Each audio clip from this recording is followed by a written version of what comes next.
Welcome back to the Young Americans podcast. Today we're talking about the Ukraine-Russia conflict, and with me here today we have a few new faces. So how we go around this way, and everyone can introduce themselves. My name is Rankin. I am a member of College Republicans and all-around cool guy. Josh. I'm a member of the College Democrats, and I like to consider myself pretty smart. My name is Sean. I'm also part of College Dems, and I'm not going to be doing much of the talking. I'm just going to be mostly sit and listen and say, I agree with that every once in a while. But hopefully I can give some good input. True. Yeah, fair enough. All right, Exactly. so just to open it up, did anyone have any initial thoughts they wanted to open up with? Any interesting takes, ideas, questions? We all don't like Vladimir Putin. All right, yeah, that's pretty good starting ground. Yeah. Let's start with what we agree on. Yeah, it is a good idea to get like the basic information out of the way. Yeah, so basic information for those of you who don't know. Long story short, Ukraine and Russia used to be a thing together under the Russian Empire, Soviet Union. Then they split up when the Soviet Union collapsed. And nowadays, tensions have been high. In 2014, Russia took the Crimea from Ukraine. Ever since then, there's been back and forth tensions, rising escalations. And now, all of a sudden, Russia has decided to conduct a quote-unquote military operation in Ukraine, which is essentially an invasion. And there's been an ongoing war for the past... Has it been 2 weeks yet, or is it not even been 2 weeks yet? A little over 2 weeks. A little over 2 weeks, yeah. So, surprisingly, though, the Ukrainians have been holding on. There's been pretty good international unity, I guess I'd say, on the issue. Whether or not that's effective, we can discuss. But it's been a pretty unifying thing, at least from what I've seen. There's been very few people who have been pro-Russia or anti-Ukraine, I guess you'd say. So, in that respect, I'm at least happy that we can all agree on this issue at the very least. They called it special military operation. Oh, yeah. Semantics. Yeah, it's all just an excuse, basically. But yeah, but I know I'm a junior history buff, and so I know a little bit about the history of the Russian Empire and the history of the Soviet Union, and also generally the history between Ukraine and Russia, because we often understand as Russia is like the center of Slavic civilization, but Slavic civilization really began in like Kyiv and in the Ukraine area, mainly because it's such a fertile, flat land. You can feel and house a lot of people there. The history of both nations is very, very intertwined. However, during the fall of the Soviet Union, about 90%, when they had a referendum on whether or not they wanted to stay part of Russia, and Ukrainians voted like 91% to vote to leave Russia and to go out on their own. And initially, Russia was either indifferent about it or too powerless to do really anything to protect or to prevent Ukraine from going off on its own. However, recent events around the globe have likely emboldened Putin to make such a dramatic move. What does this mean for the world in the terms of the balance of power, whether or not this is going to trigger any other events? What do you think is going to come from this? Do you think that there's going to be a peaceful resolution? Do you think it's going to end with Russia winning? Do you think it's going to end with Ukraine getting a favorable peace? How do you think this is going to end? What do you think is going to happen? And what do you think this is going to, how do you think it's going to impact the world stage in the next however many years, decade or so? Yeah, I mean, in my opinion, I think Russia's already losing. So the way I see that this ends is Russia's going to get eventually, hopefully, sick and tired of getting beat on a daily basis by Ukraine, or at least it being in the middle. You know, kind of like, so far what it reminds me of is that scene from Harry Potter and the Goblet of Fire, where Voldemort is trying to kill Harry, and the curses are just like in the middle, and like none of them can outpower the other. That's the way I see it going on right now, is that Russia is trying to invade outside cities, not in the capital yet, and literally they're getting bested by Ukrainian farmers who are stealing tanks. Mm-hmm. I mean, if you would have told me this a month ago, that Russia would be getting one-upped, the Russian army would be getting one-upped by Ukrainian farmers, I would have thought that was some kind of SNL sketch or something. Mm-hmm. So the way I see it is that Putin has too much pride to withdraw, I think, at this stage, or at least come to a peaceful resolution. I don't think it's in his nature to do that. I believe he said he won't send in the reserves, but I'm not sure how credible that is. I'm not sure whether that's true either. Yeah. But the way I see it is he has way too much pride to just give up on trying to take Ukraine. And obviously, this has united Western society in general. It has kind of reunited Europe, I guess. And it's even made typically neutral countries like Switzerland, make them kind of come out of their state of neutrality. Um, the way I see this, I guess, benefiting the United States is that the Russian army is not as strong as they think they are, or as we thought they were. Um, and so I think that regardless how this ends, the threat of Russia is only going to be the potential nuclear threat that they have. But when it comes to actual, like, the army itself, if they're getting bested by Ukraine, if they ever try to go to war with the United States or vice versa, it's not even going to be funny how quickly Russia's going to get destroyed by the U.S.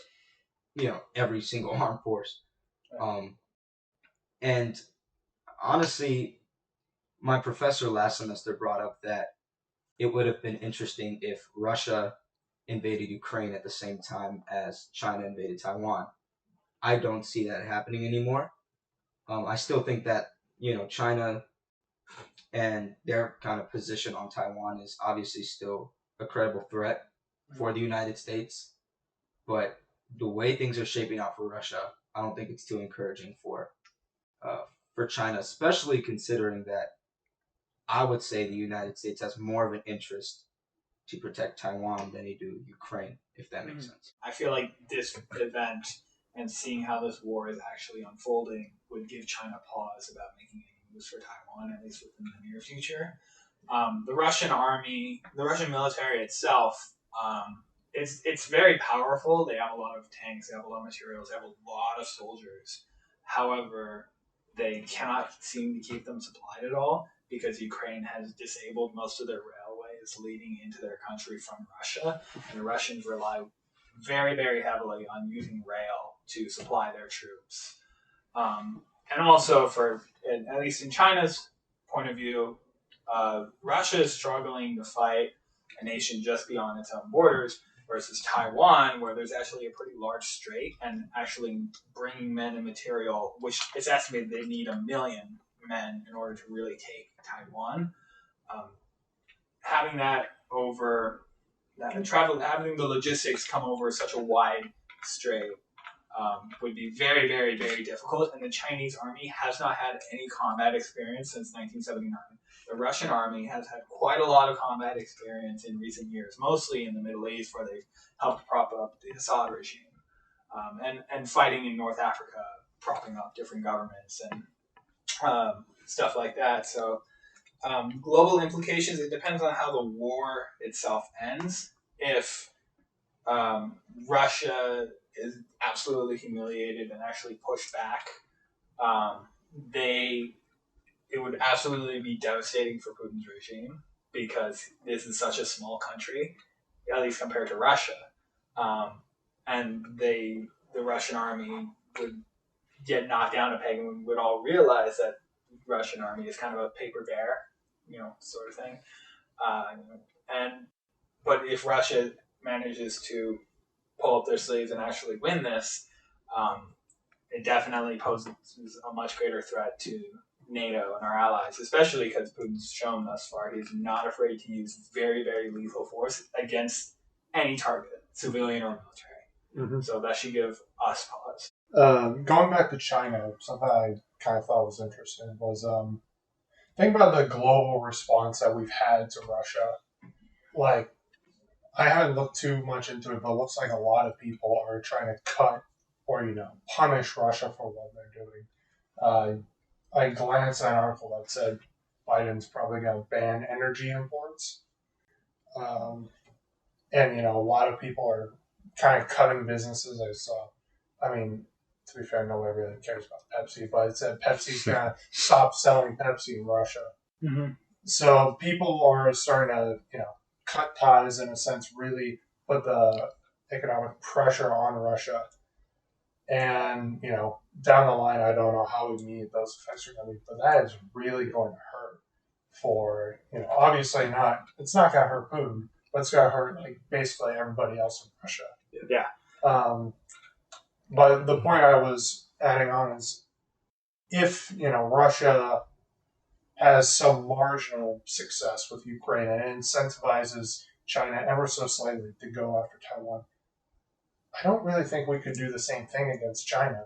We can't, that's been the whole fear about China is that they have such a hold on the United States and a lot of these, European countries because they're like one of the biggest economic powerhouses. Like a lot of our business depends on China.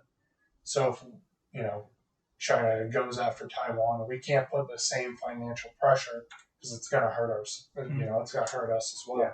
Well, I also think that on the China point, if it ends up in disaster with the Chinese army's lack of poor equipment, poor training, and lack of any real military experience, if Taiwan actually is very serious about their defense, it could end in serious humiliation, which for China is much worse because in the U.S., if we suffer a humiliation abroad, we just vote out the current administration.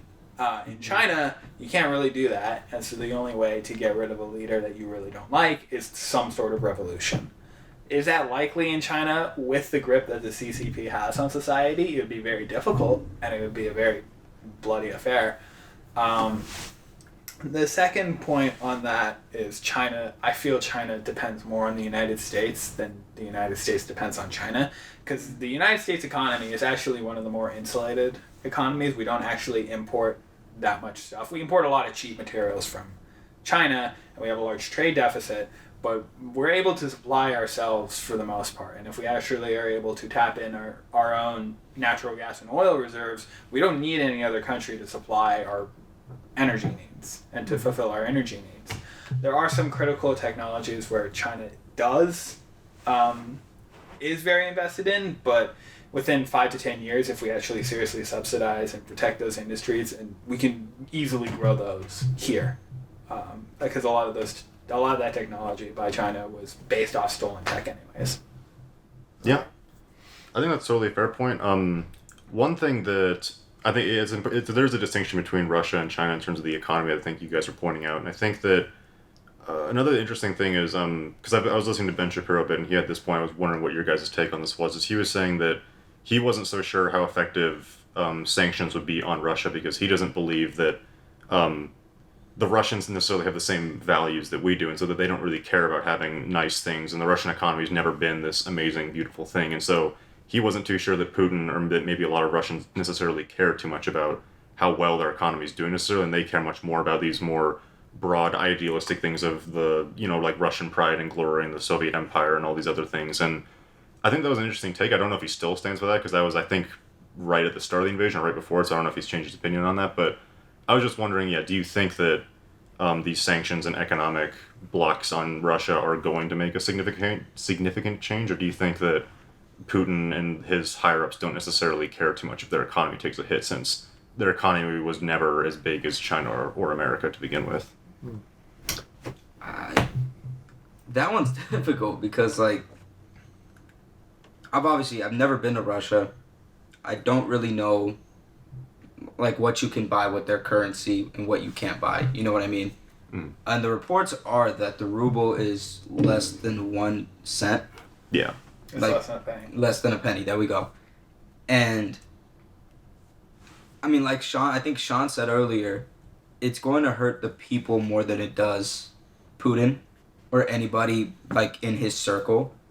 And the thing is that if Putin doesn't care about killing Ukrainian civilians or about jailing opposition or even trying to poison opposition to his rule in Russia, then I don't really know if he cares that much that average Russian people are suffering, economically. All right. Just to add on to that, talk about the economic impacts, just to throw some facts out there. So I have, I'm showing it to everybody else. Maybe we'll have a graphic of this. This dip is specifically around when Russia, when the Russian-Ukraine thing started. This is March 3rd. So normally, and by normally I mean the past few months, the ruble was at 0.01 of a American dollar. Now it's at 0.007 of an American dollar. 1 ruble is 0.007 of a US dollar. That is a huge drop to consider that the ruble is halved in value since this invasion started. It's 2 weeks. Mm-hmm. Like 2 weeks, and it's Which is yeah absolutely okay. insane. On February 24th, it was at 0.012. March 8th, it's at 0.007. Damn. So this yeah, that is a huge drop, and I mean, like, what I was thinking, talking about, like, economic impacts, like, I made the joke about Pepsi before, like, I understand, like, if the culture, if that, like, comparison of culture does stand, and Russians couldn't give less of a shit if Pepsi wasn't being sold, like, I can see that, but talking about, like, energy imports, you know, and gas, like, those materials that are, you know, one, needed to sustain this war, because Reagan, I believe, might have said something about it, that Russia's really having trouble keeping their supplies up. And if they can't, you know, if they can't bring in any imports, any of that, I think the hope would be that it, you know, the flame kind of burns out with no oxygen around it. They just can't do anything. They, you know, hopefully they have to retreat because of that. I think Putin actually does care about what happens to the economy. But I think he more cares. I think he's willing to put basically the entire Russian economy on the line as long as he's able to achieve victory in the war. If he's able to achieve victory in the war and he's able to take a lot of land that's rich in natural resources, Ukraine is very fertile. There's a lot of minerals that they can be mined from Ukraine, and Russia itself is a great global supplier of many raw materials, like a lot of rare metals, a lot of oil, natural gas, a lot of grain.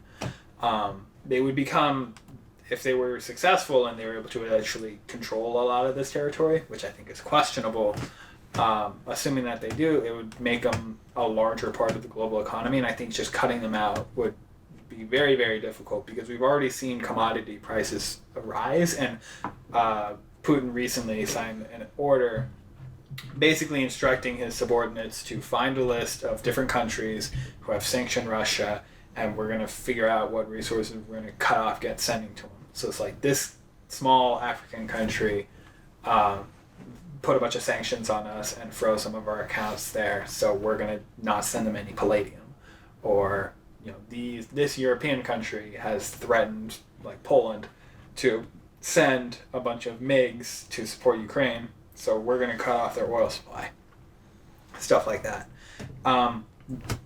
If the war goes well, then, like for Putin, which it's not right now, then that will hurt him more than any economic sanction we could throw at him.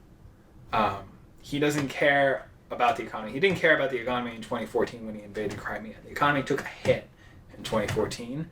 Not as much as a hit as it is now, but average, like, GDP per capita fell by like $4,000 or something like that in following the war. So, but he was able to achieve a very swift victory, and the war was very popular at home because there was a lot of Russians in Crimea. You know, but if again, like I said before, if he isn't able to secure that victory and the bodies keep coming home, that's going to hurt him more than any sort of economic sanction we throw at him. Yeah, and so then, given all these pretty dramatic effects it's been having on Russia, militarily, economically, politically, all this and that, why do you think Russia took this course of action? I know that the official line from Putin is that he called it a denazification of the regime because he has some idea that the Zelensky and the administration are Nazis or somehow leaning that direction. I think that's obviously just a propaganda line. A Jewish leader who's a Nazi. Yeah, but because then there's also, I've seen people on Instagram say that he's deposing a Zionist regime and that Zelensky's too Jewish. So on the both ends, you're hearing that it's a Zionist regime and you got to get rid of it, and it's also a Nazi regime and you got to get rid of it. I don't think either of those are the real reason behind this at all. So what do you got? Why is Russia doing this, and why are they staking and betting so much on this invasion when they know that things were going to at least be diplomatically really rough for them? I've said this a lot, and I know Rankin disagrees with me. Even Tessa disagrees with me. I'm not sure about Sean. And I probably think a majority of people would disagree with me on this. But I wrote an article for my high school's newspaper like a year ago. It was about Alexei Navalny when he was first jailed, and when, most of the conversation with foreign policy was around like China's treatment of the Uyghur Muslims and all that. Mm-hmm. And for me personally, I think that obviously Putin's speech where he said that he doesn't believe that Ukraine is a sovereign nation or has a right to exist, this and this and that. But I think that beyond that, I think Putin did this because he wants to further strengthen his power and his grip on power in Russia.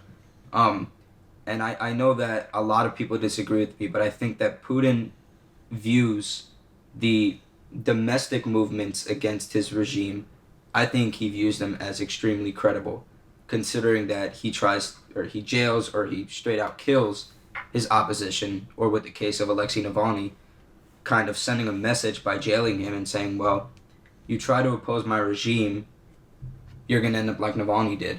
And obviously there's a lot of movements, anti-war movements in Russia that, the average Russian people are saying, oh, well, we support Ukraine, we're opposed to this war. But even when Alexei Navalny was jailed, once he returned to Russia, there was a lot of movements, and even the Russian police it was kind of like eerily similar to what happened in the United States in 2020. The Russian police were just brutalizing Russians, arresting Russians. I think Navalny's wife was arrested too, his brother was arrested. So I think that Putin views the domestic movements against his regime as very credible.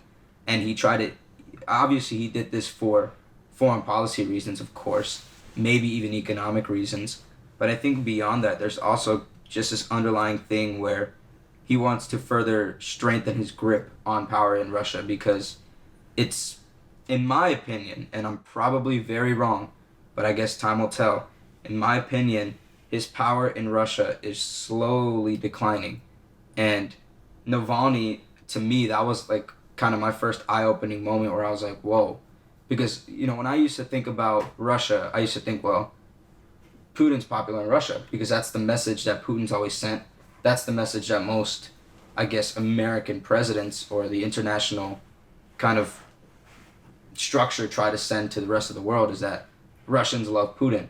And once I saw the response to Navalny getting jailed and how Russians were very much against that, that was my first eye-opening experience of, well, Putin is maybe not as popular in Russia as we think they are. And people always talk about like China and the CCP's propaganda and how their people are pretty much brainwashed into believing that the CCP is great and all this. But we don't really talk too much about Russia's, state-ran television and their own propaganda and the way they kind of mess with social media and all that. So in my opinion, Putin's not as popular in Russia as the rest of the world has always thought he was or is. And I think that him doing this is kind of his last-ditch effort to obviously try to project to the world that he's still this very strong leader, but also to try to send a message to Russians like, oh, look at what I achieved. I took back Ukraine. I'm bringing back the way, I'm bringing Russia back to the way things were when we were the Soviet Union. I feel like he's also trying to send that message to Russians and trying to further his power as maybe, a great wartime leader, a leader who's trying to take Russia back to, its old glory. And I think the opposite is happening. Russians are siding with Ukraine, and Russians are, and the rest of the world views Zelensky as a great wartime leader. And his popularity and his name recognition has just gone completely up. in my opinion, that's why Putin decided to invade, because of, I guess he sees his power as slipping, but I'm probably wrong. I guess we'll see how it goes. I don't think his invasion was necessarily a rational decision. I don't think anyone would rationally because people before would say, if you invade Ukraine, there are going to be sanctions like you've never seen before. And he already saw that the Russian economy took a hit after the invasion of Crimea. I think the main reason he's doing this, and I kind of agree with Josh on this one point where he's trying to shore up domestic support, but I feel like he also is on a bit of an ego trip and is kind of slowly losing himself. Like a lot of political leaders, when they're in office for a very long time, we saw this with like Margaret Thatcher, they kind of lose their political senses and they kind of like lose their grip on, they're not as savvy as they used to be. And Putin, for as terrible as he was, in accomplishing his goals for the longest time, he could kind of get away with what he wanted. This guy was KGB trained, so he's not afraid to use very brutal tactics to achieve that. But he's very, and you know, we all hate him for it, but it worked for him for a long time. It's not really working for him now. I think definitely the shoring up domestic support, because we saw after Crimea, his support jumped from like 60% to 80%. And then it kind of went back down because people realized that invading Crimea doesn't really improve Russia's domestic economy. He also probably wants to distract from the fact that he and his oligarch buddies are raping the country and stealing for all its worth. I think he also, because in his speech he talked on and on and on about a lot of bad history. This guy's not a great student of history. However, he is definitely focused on the past, and I think Russia, especially since the fall of the Soviet Union, has really lost a lot of international prestige. They went from a peer competitor of the United States to us dismissing them as just a regional power, even though they have more nukes than we do. I think he wants to definitely accomplish that glory for himself. I don't think it's out of, part of it's probably also to shore up domestic support for sure, because that's what autocrats do. You know, you create a foreign enemy if you're slipping at home. That usually doesn't work. I think it's mainly an Putin ego trip, in a way. Yep, I think both those make a lot of sense. Sean, do you have any ideas on that? Or? I gotta say I agree with both of them. I don't believe your guys' views are mutually exclusive. You know, I think it is part, his ego, his image, and, how, his lack of domestic support is affecting, his image. And, the last-ditch effort, it all makes a lot of sense to me. Something I was talking about, I was talking with one of my teachers about this. She said a lot of things you guys said, like this is all about, like a lot of this is legacy. Cementing your image as, a strong leader.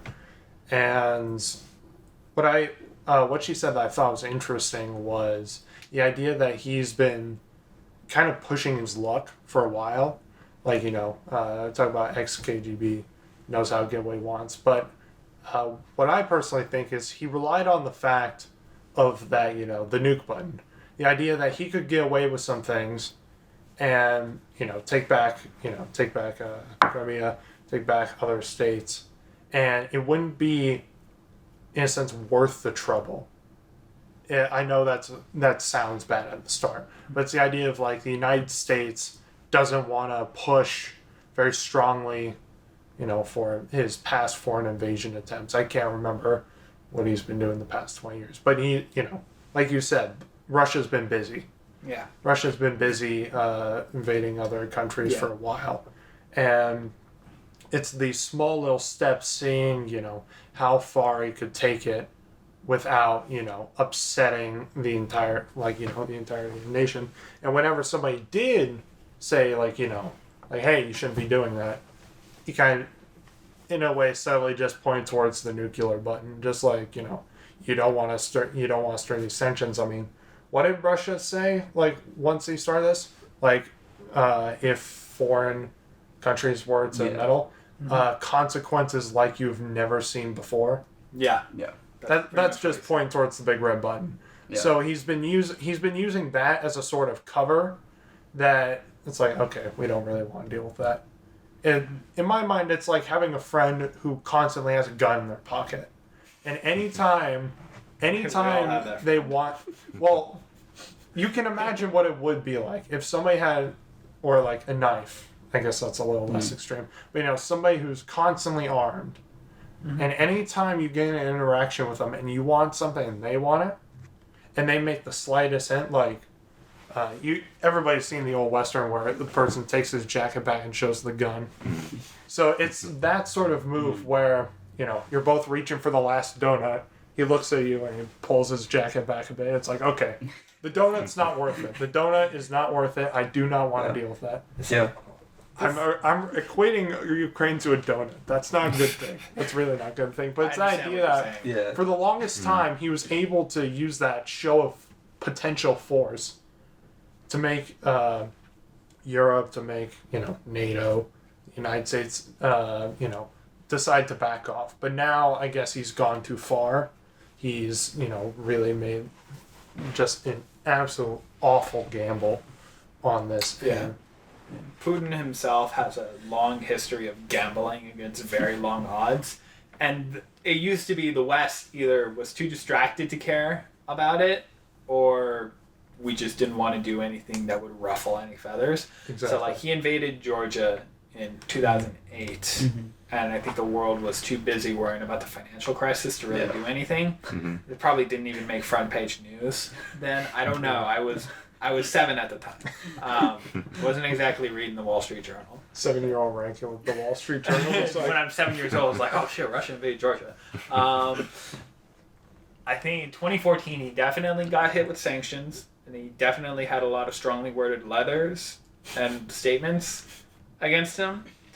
But the West really didn't do anything about it. A lot of people were like, and it wasn't even an issue in the presidential election that had basically started in 2014. No one really said anything about it. And everyone except, ironically, Mitt Romney was just like, Russia's not a serious threat. Mitt Romney was just like, no, Russia's actually a serious power because 1, they have nukes, 2, they're not afraid to use deadly force and to just screw over everybody. But no, it's Putin, he's gambled a lot, but I feel like his luck has kind of run out on this one.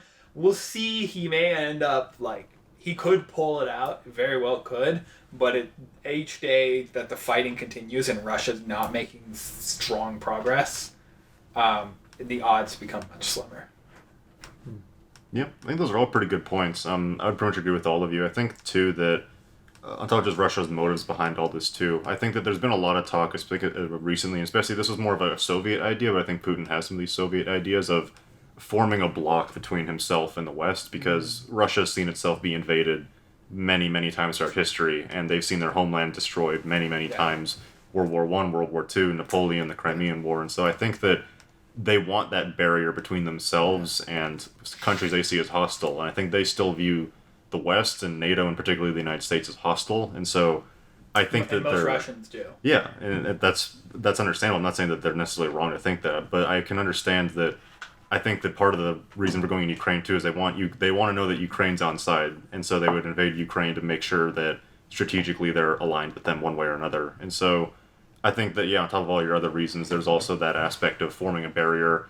I also heard someone too mention that this was more of a minor thing. I don't think this was the reason for going into Ukraine, but I think it's maybe something to factor into, is that apparently there's a dam in southern Ukraine that was made to block water from going into Crimea, because since it was occupied, the Ukrainians cut it off, obviously. And so then the Crimea has been going through a lot of droughts, and they've been having water shortages and problems and this and that.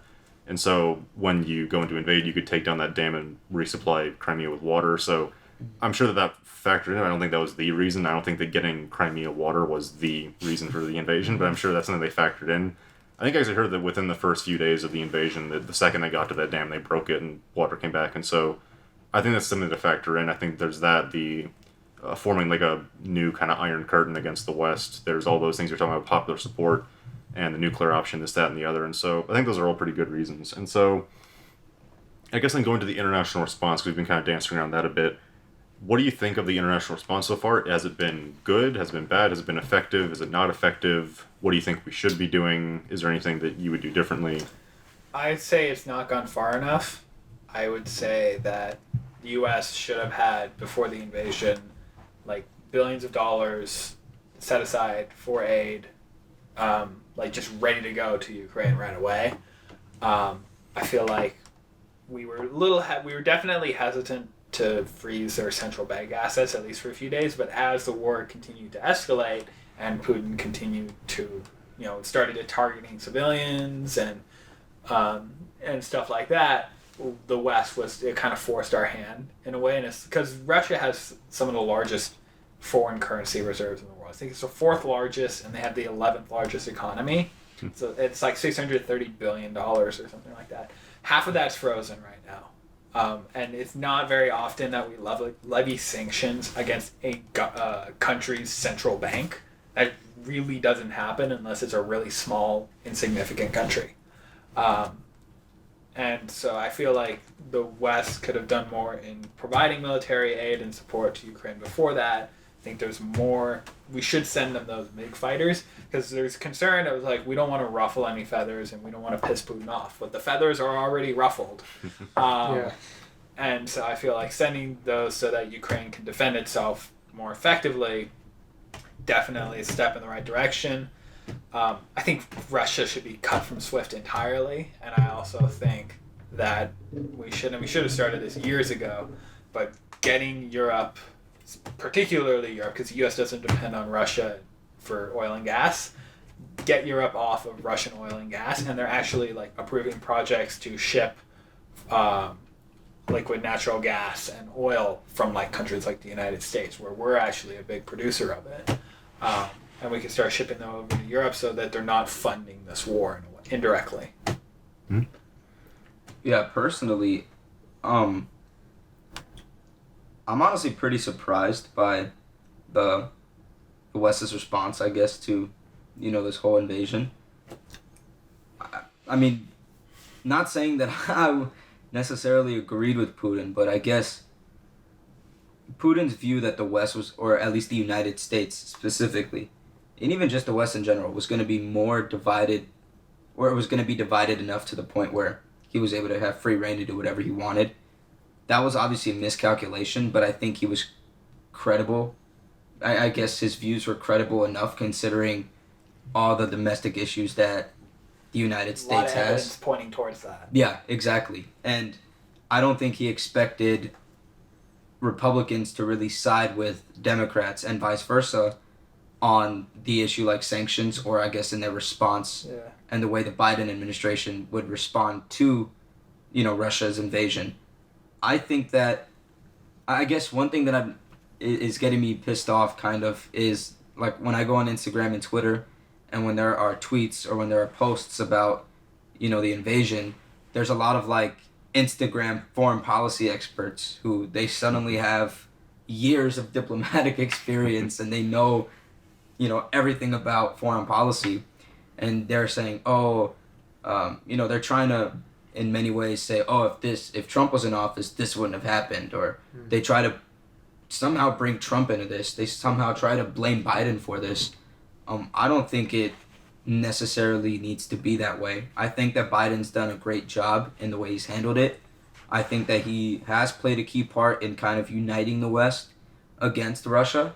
But I guess this whole notion that Trump would have stopped the invasion from happening is just not true. I think especially with, I think it was John Bolton that said in his second term, if he got a second term, Trump planned to withdraw from NATO, which is really telling of his actual intent there. And then the fact that not just Trump supporters, but a lot of just morons in general who find a reason to hate Biden, the fact that they think that Trump being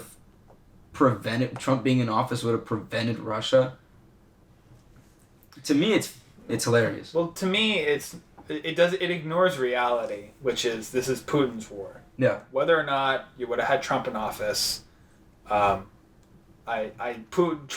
regularly like kissed up to Putin and like spoke in very great terms about Putin, like pretty frequently. Yeah. I think Biden has hobbled American energy production, which has definitely not helped us get to where we need to be, where Europe doesn't depend on Russia for its oil and natural gas. Mm-hmm. I feel like that being said, like none of that could have happened, and Putin likely still would have gone through with the invasion. Mm-hmm. I feel like, and it removes agency from the guy who's the driving force behind this whole thing. I would like to just clarify what I said. I support the international response. I'm very happy that there's so much support for solidarity in Ukraine. I'm happy that Republicans are kind of turning back to what they used to be, which is Russia hawks. And we don't trust Russia. This is why. I'm happy to see them kind of returning to that. And basically anyone on the right and the left who has either said we shouldn't care about Ukraine or I support Russia in this, they have all been laughed out of the theater.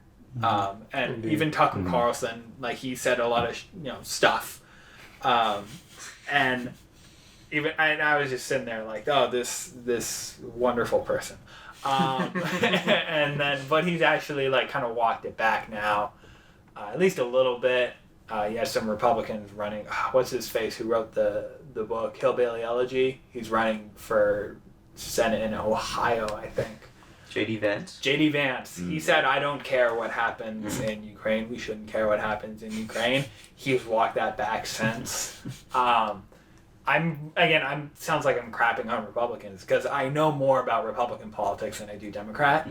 But I know there are figures on the left who have been either tacitly supportive of Putin and they've been like silenced basically. So there's no serious call for let's side with Putin on this. And basically Putin has created what's impossible, which is Republican and Democrats agreeing on something.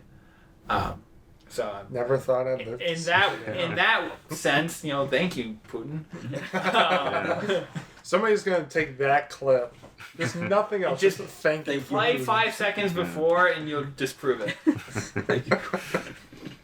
Yeah, I totally agree. I guess to play a little bit of a devil's advocate, I would say that because I know that there's a lot of people, more so on the right, that are more isolationist, and I can totally understand and respect that viewpoint because historically America's done very well while we've been isolationist, and I think that we've achieved a lot, and I think there is a lot of merit to the idea where let Europe have their wars, we shouldn't get involved, this, that, and the other. Personally, I don't know how much I agree with that. I'm more of a mixed interventionist. I know there's some people who think we shouldn't be involved at all, we should focus on the home front, we got bigger things here to worry about, why should we be sending billions to Ukraine when we've got homeless people and this and that, we need the border secure and this and that. There's a lot of those kinds of arguments, and while I can understand those arguments, I'm not too sure I personally agree with them. I think that, the America should be involved in the international stage, especially given the power and prestige that we have. I think, like what they say, with great power comes great responsibility. I think that we have the power and the influence to shape the world, and I think that it would be weird and irresponsible if we didn't use that and just let China and Russia and all these other countries exert their power and influence and then sit back until all of a sudden the world's all against us. And so I'm not isolationist, but I can understand and I can partially sympathize with the isolationist arguments. I'm just not too sure I'm convinced her that I agree with them. I don't sympathize with it at all. I feel that's a very outdated way of viewing the world, because for most of the United States' history, up until World War One, we were pretty much a regional power. And then World War One happened, and the Europeans cannibalized themselves in the war. And then that kind of left us in a position where we are a global hegemon. And then World War II left in a position where we were half the world's economy, mainly because the other half blew itself up. And then the end of the Cold War left us as really the only great power in the world. And so I feel like the United States retreating, and even then the United States was never really a fully isolationist country. We had plenty of mingling like Latin America. We had plenty of relations with them. We had a lot of negotiations with Canada. We still negotiated with the Europeans. It's just that we didn't directly involve ourselves in their affairs because they used to be able to kick our ass. Not anymore. But I think the isolationist viewpoint where the United States should not get involved, it relies on one being ignorant of the reality of the situation. Yeah, I think that even people, even like back during the World War II era, I think that a lot of people recognize that even that necessarily weren't Americans, that American isolationism wasn't working. And for instance, okay, so this is probably going to take it out of context, but I think Hitler had a pretty good quote. I know it's going to get taken out of context. Well, nothing ever good. Okay, disclaimer. But he had a quote. It was sometime like, I don't know, again, I don't know the direct quote. I don't remember exactly where it came from, but it was something along the lines of like after Europe had fallen, basically, Britain was getting bombed, the Soviets were getting invaded, the Axis was like dominating everything. Hitler was essentially saying that the United States was weak because they just took over all of Europe, they blew up our allies, they destroyed like all these countries, and we just sat by and did nothing. And so I think he was rightfully thinking that, yeah, the United States was weak in that aspect, and he didn't think we were going to put up much of a fight because we're the people who just sat back and let our friends and allies just get completely destroyed. And so that I can agree with that point in the sense that I think it does make America look weak if, for instance, Russia and China were to invade like Ukraine and Taiwan. If we just sat back and did nothing and just like send like strongly worded letters, maybe, I think that that's going to be very telling, and I think that does show weakness. And I think that, especially, I think we talked a little bit about this earlier, but I think that if Russia had invaded Ukraine and the U.S. didn't do too much, the West response wasn't very unified, and the military had gone very well, I think that would have really emboldened China to go after Taiwan. And then if that happened and the same thing didn't happen, I think that the more that countries like Russia, China, all these other evil dictators can get away with this, the more that the West and the U.S. look weak, it's just going to keep domino affecting. I don't think it's going to stop until we had something like Ukraine where the military failed and the West finally unified around something. Yeah. I also feel like, and I say this as like a college student, and this is going to be like, obviously I'm very conservative, so I'm going to say this. I feel like the West itself has become very self-defeating, and I feel like a lot of the values that we used to champion and a lot of the things that made Western civilization so powerful, and such a powerful institution and such a global power towards where we could like dominate everyone else, they've been attacked by our higher education system, and they've become very insulated from, regular people. And I feel like that has definitely created amongst the general population, they don't feel a very strong connection with Western civilization, and they don't feel, for the longest time, a great sense of pride in Western history. Not saying it's all sunshine and rainbows. Obviously, there's a lot of things to not be very proud of. That's not what I'm saying. But in order for a society to continue and to thrive, people need to believe in it. And for a long time, particularly in Europe, which was absolutely ravaged by both world wars, where some of the worst atrocities ever committed in human history were in Europe during the Second World War, they just lost faith in their entire civilization. And I feel like this is probably like 1 in a billion odds that all that's going to be changed by Russia invading Ukraine, where we actually believe in Western civilization again and believe in our values. But I would like to see more of that going forward. And I feel like that's part of the reason why our responses before were so weak against Russia. Yeah, I think there's definitely a lot of truth to that, where I feel that, especially more domestically within the United States, I think that it's been increasingly hard to find something to all unify around. But then I think that even applies more broad to the West in general, where a lot of European countries and the U.S., and we can't really seem to agree on a shared set of values or what we all believe in or stand up for. And I think that there's been a lot of questioning recently about what the West even is or what we stand for anymore. Is our heritage and our history, is that good? Is that bad? And there's been a lot of divide back and forth on that. And I think that there's been no unified Western culture. There's been no unified American culture. Not for a while. Yeah, not for a while at least, especially within the last couple decades. And so I think that, I don't think that this Russia-Ukraine situation is going to suddenly change that. I don't think that now all of a sudden everyone's going to be, oh, great, we're all on the same page again. But I think that it is an interesting introspection, I guess. And it's causing, it gives us something at least to latch onto where we can all kind of unify and rally around something for once together. And I hope that we have more, I don't hope we have more situations like this, but I hope that we have more unifying issues and we can really start to find those things that we can all connect over again? Because it used to be like, I may disagree with you, but we're all like Christians. We believe in like, and I'm talking before, like nuclear family, Christianity, going to church. We believe in our democratic institutions. And then we've kind of moved into a situation where the right is more of a might means right sort of thing. We've been moving in that direction, especially with the populist revolution that was Trump. And we've also, on the left, they have been for many years now focused on deconstructing all pillars of society without building something new to support it. Because you can't just have society where it's a bunch of individuals who are very self-centered. It's like, my world is mine, and and all that kind of stuff like that. You can't build a society off of that. And so I feel like, and Putin invading Russia is not going to do that. And I feel like in a few months we're going to turn back to partisan finger pointing. For at least right now, there is hope that we will finally unify as a society and agree that invading sovereign countries is bad.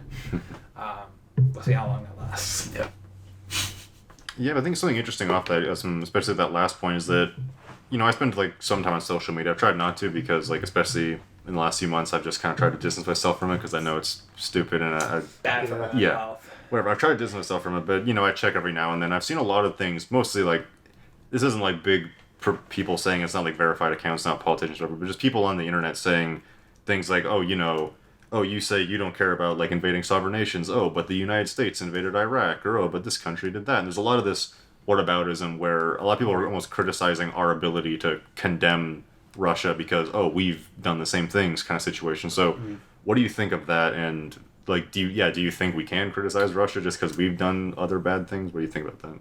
I think that obviously those people have a right to be angry at that. I think that obviously the United States' history with imperialism is not great. I think almost everybody can agree on that. Yeah. I don't disagree with that. Yeah, but to me, I'm a believer in American exceptionalism, I would say. I do think that the United States and its values are the best in the world. Obviously, the execution of, or building on our values, obviously execution's been mixed throughout our history as a country. There's so many bad things we've done, but there's also so many good things we've done. And I think if you were to remove the United States from the global equation, things wouldn't be great.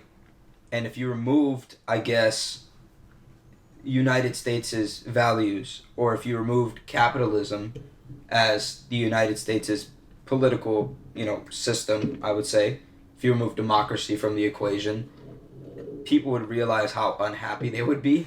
People would realize how bad things are. And so, yes, it's fair to have these criticisms about the U.S.'s military interventions that weren't right. It's fair to say that the United States has neglected Latin America. It's fair to say this, and it's fair to say that. But we have every right to condemn Russia. We have every right to condemn China. We have every right to condemn Middle Eastern countries that try to either mess with their own people domestically or invade a sovereign country. And one thing that annoys me is that people are like, they try to equate, the racial divisions and police brutality, things like that, to Middle Easterners getting killed by their own government, like in Syria. That's just, you can't equate that at all. And you can go. Well, no, I agree with you. I think that a lot of and again, I would like to preface it by saying the United States has done a lot of things in our recent history that are not very proud, and I'm obviously, the invasion of Iraq, big mistake, whoops. Yeah. But I don't like it when people, because the way I see it is they're basically carrying the water of a violent tyrant, and it's a bunch of false equivalency where it's like, yeah, the United States has had a lot of history with racism. There's no denying that. You cannot deny that. It is also true that there are very few societies in the history of humanity that have done as much as the United States has to make more people treated equal under the law, there's very few other countries that have made such advances, especially one as large and diverse as the United States is. I feel like, those people, and I won't be very diplomatic when I say it, fuck those people. Like, that's just a bunch of logical fallacies and not kissing up to, but carrying the water of a dictator. And I feel like those are the kind of people who I just would not want to sit down and have a conversation with, because that would be so unpleasant. Yeah. Some things I would think about. There was this is just a bit of a side point. I don't go on Twitter because I like mental health. But I agree. I came across this thing from the DSA, Democratic Socialists of America, talk about the Ukraine. And one part, and most of it was pretty standard affair. But the point, it's blamed the United States for not leaving NATO sooner, or they wanted the U.S. to leave NATO and end its imperialistic streak. Oh boy! In this idea that, I could be totally wrong about this, but when I read it, what I heard in my mind was the idea that the United States was a part of NATO, and talking about the Soviet bloc, the Iron Curtain, not wanting that comfort space, not wanting to be threatened, that the United States' presence in NATO is what, it's in some sense, I don't know how, but it pushed Russia to become more aggressive, ruffling the feathers. The idea that the United States' presence in NATO ruffled feathers that shouldn't have ruffled, and that the United States shouldn't have done that. That's a tweet on DSA. You can go find it somewhere. How typical of socialists to defend Russia, of those people. I don't think it was a defense of Russia, because I think it did. It's like, fuck Russia, and then at the very end they're like, fuck the U.S., you guys fucked this up. Yeah. Of course, yeah. To basically provide cover and make excuses for them. Yeah. Whatever reason they did it, I'm not sure. But I wanted to talk about the American exceptionalism bit for a while, because while I do like to hold my heart like American exceptionalism, I believe that these unmentionables that we're talking about. Yeah. Well, we already said the name, like socialists. People are looking to deconstruct society. I do believe that they have very strong claims, but the ultimate goal of tear it all down, I don't believe that's the way to go about it. That's dumb. Yeah, tearing it all down is not going to do anything. But there is very strong evidence, and we've been talking about it a little bit. The way I think about it is, we've been, like Rankin, you were talking about how, looking at all the things we've done, all of the policy, all the movements that have taken place in this country to, push for equal treatment, that's one side of the argument. But I think where a lot of these people are coming from are looking at the history of resistance to these movements. Mm-hmm. And in studying the resistance, and the resistance typically took place in the institutions, in what was considered the pillars of society. Mm-hmm. That's where the resistance was found. And that's why they don't, a lot of them, they've lost their faith, because the history of resistance is in the institutions. Yeah. Well, on that point, I feel like, because American society historically, less so like nowadays we're a little more liberal, but we've always been a very conservative society. Mm-hmm. Like very, very devout Christians, very conservative social views, all that kind of stuff. So whenever you're having someone who's coming to say, let's change things, you're always going to have that pushback where it's, I like the way things are now. Mm-hmm. That's just the history of the United States, and I think it's one of the great things that makes America great. And it's not a uniquely American thing, but we kind of are I like to think that we're pretty good at it, where it's, let's settle this at the ballot box, let's settle this in negotiations within government institutions, and we actually have guardrails to prevent, to create outlet where people can air their grievances and provide means of change where we can change things to make more equal. Versus a lot of other societies where they don't really have that, and it's far more oppressive over there. And so the only way to get rid of that oppression is through some sort of violent revolution, which doesn't really end well for anyone. Yeah. So I feel like that's one of the things that makes the United States and the West more broadly pretty exceptional. Sorry, stumbling over my words a bit. I agree with that. I agree that the idea of the ballot box, putting your voice in, that is the most crucial part to American society. But what hurts to see is the resistance that goes into that as well. I mean, not to get into as much into what's been going on recently, but the changes, the policies that have been enacted in southern states, talking about not restricting, but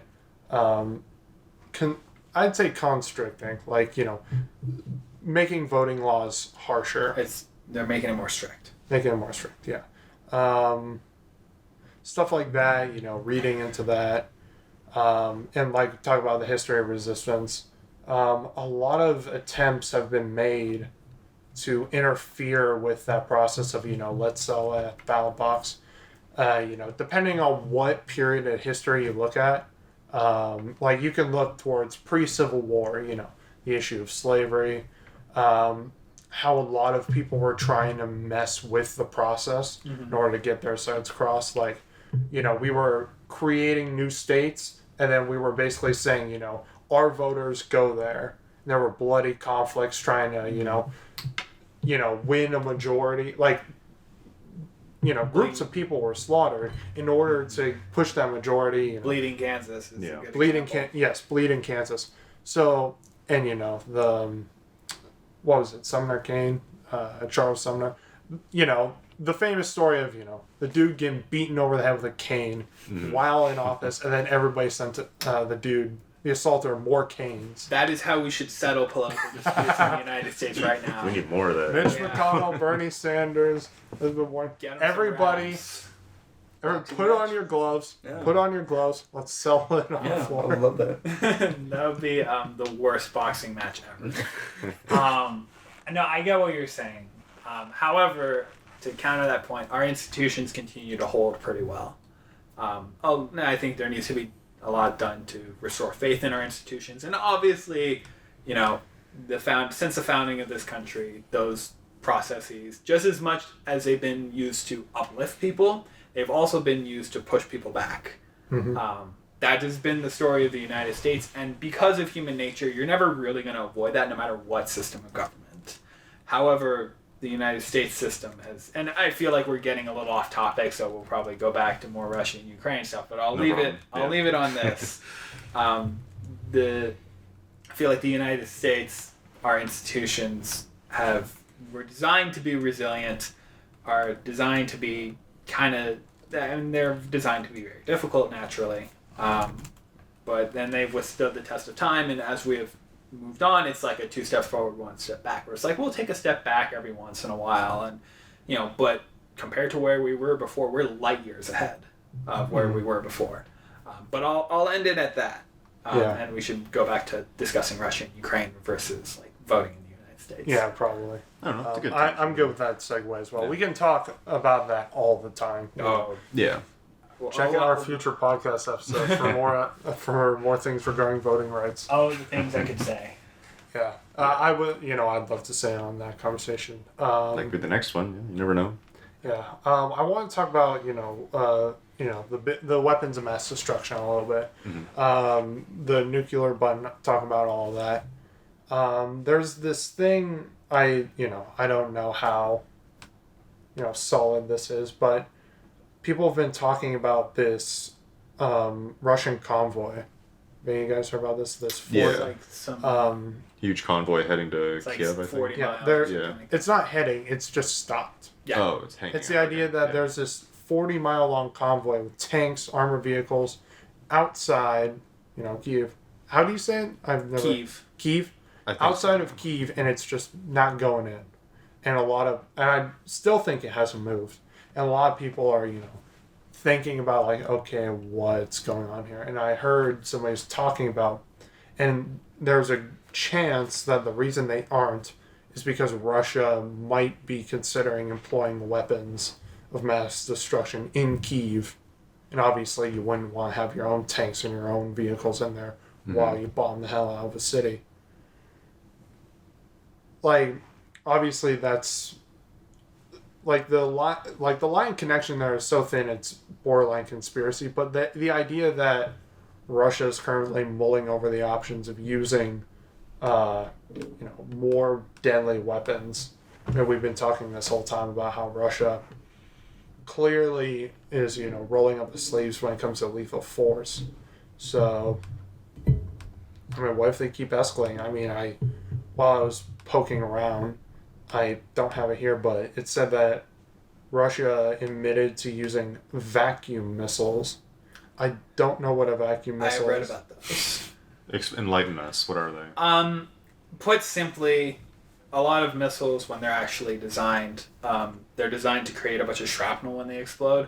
So they're filled with like a bunch of different shrapnel, like pieces of metal, pieces of lead often. Yeah, because that kills people. And it blows out and kills people. Yeah, because it's very effective at killing people. However, if you have a sufficiently thick wall in between you and the explosion, I mean, it'll rock your eardrums and you'll get knocked for a tizzy, but you'll survive.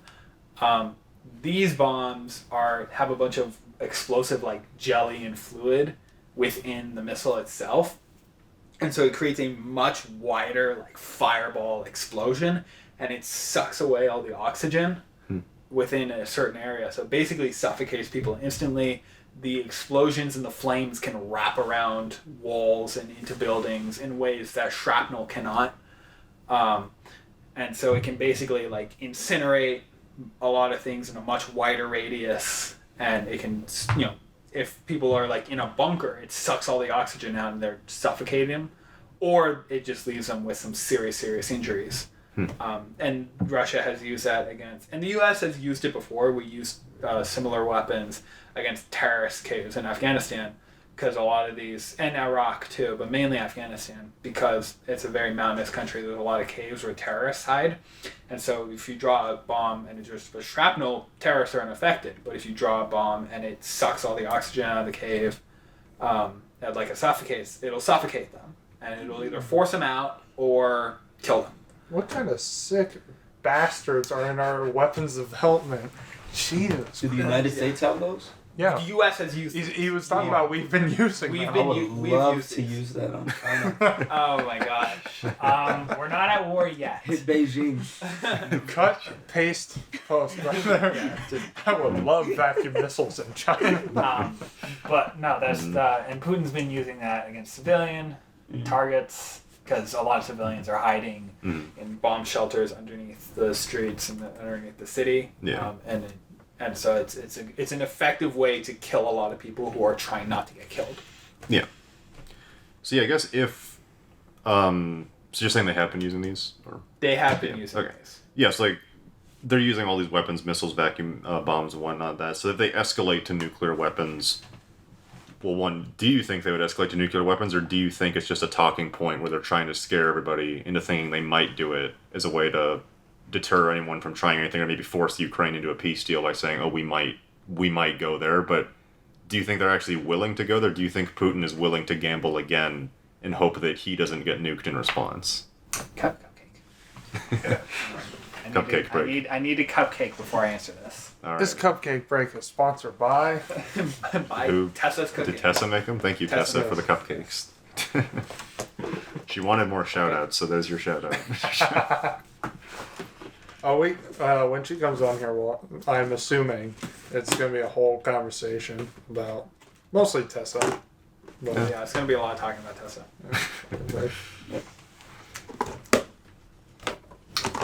Are we leaving the cupcake break in the final cut? Because right now we're all just kind of hanging around. I'm in. My mouth is full. Yeah. We should get a sponsorship for this.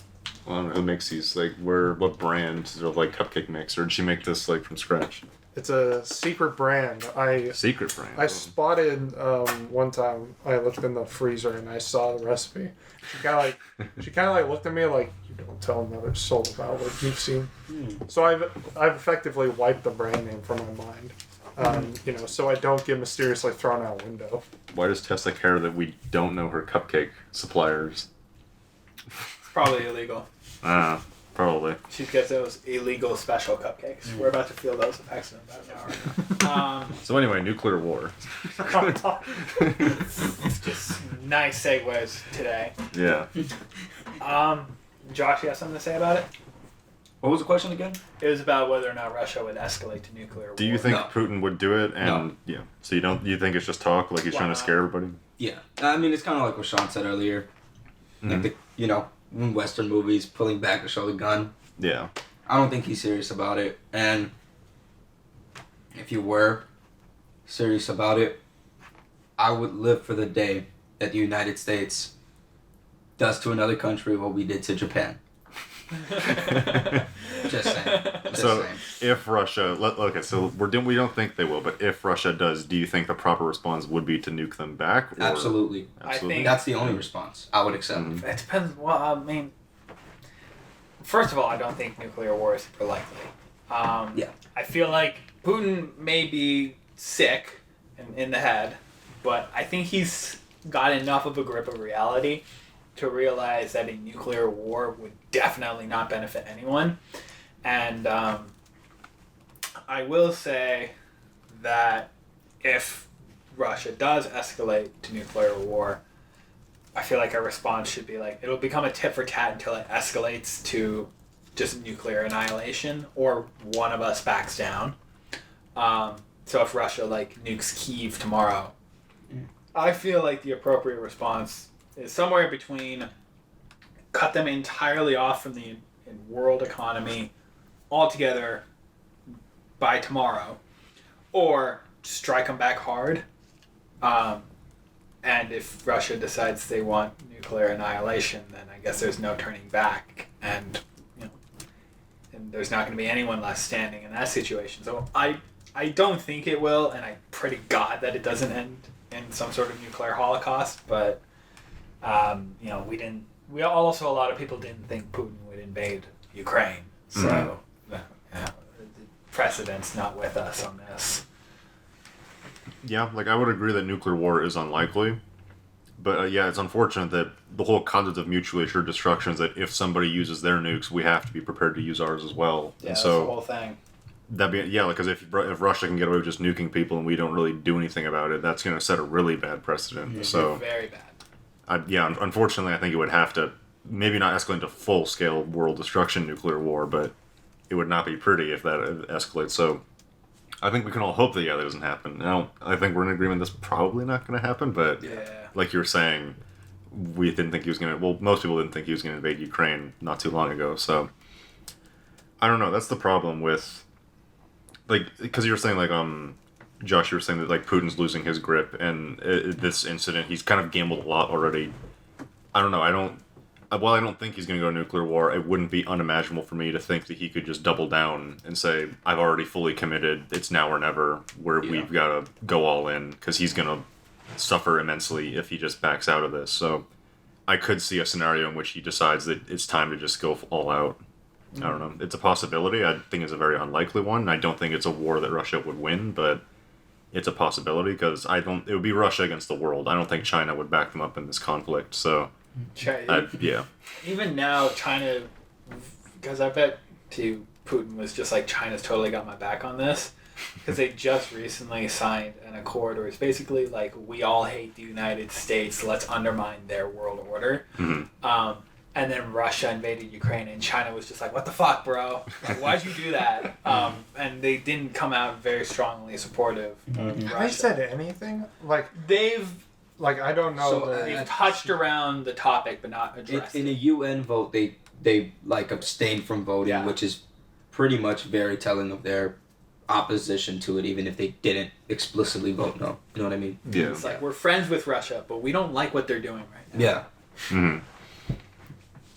Do you think that's because China actually doesn't like what they're doing, or do you think they're trying to save face and trying to save their diplomatic reputation and say they're trying to play both sides. They want to still be friends with Russia, but they don't want to isolate themselves from everyone else. Probably more the latter. Mm-hmm. I would say a mix of both. Mix of both. Yeah, maybe. Because obviously Xi Jinping is he's no kind leader. Yeah. But he also recognizes that China depends on the world economy a lot to buy its stuff. Yeah. And so an open support of Russia would eventually lead to the whole rest of the world would be like, you're supporting Russia doing all these terrible things over in Ukraine, so we're going to cut you off. And I think China's afraid of that because they already have a bad reputation. Like, no one really likes them other than Russia. Yeah. So, there's that to consider.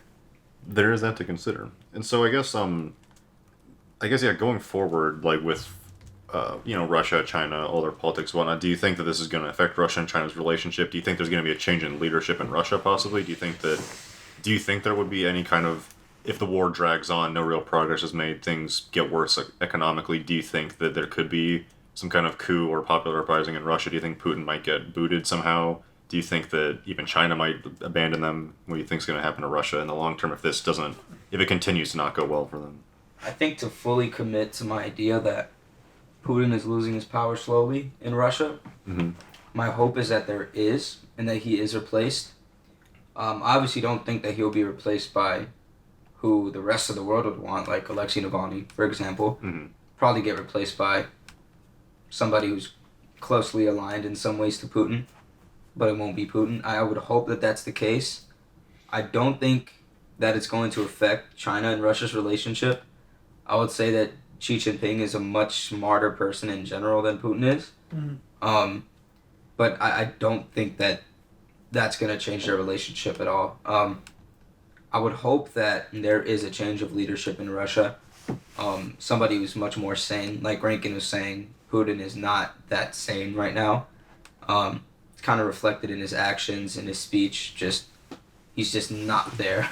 I think for the sake of not just the world and not just the United States, but for Russia, I think that they might kind of realize, like, well, we don't necessarily like that people are opposing, Russia's regime, but we don't necessarily think that Putin should have gambled this much.